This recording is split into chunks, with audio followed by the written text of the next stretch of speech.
I had an inkling that I was being nominated for this award, and I was a little bit surprised because we work within our own spheres of influence, right? And so sometimes we don't think about the impact that we have on a larger scale. To be nominated for the award and to win the award was surprising, but I'm really grateful, and I hope that it is helpful for folks who are considering academia or folks that are new in academia in that really rough first year, who are like, oh yes, what I'm doing makes a difference, what I'm doing matters.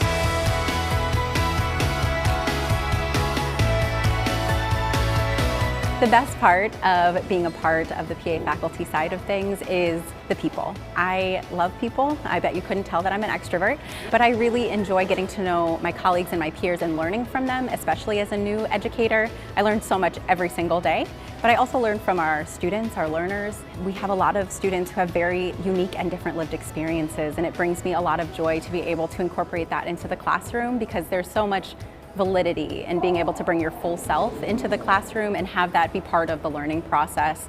And I find that to be the most effective, because when we're engaging and I know more about you, I feel like I'm vested, I'm vested in what I can do to support you as a person and to make the world better and safer for you. And so having those conversations really just makes this job the best job in the world.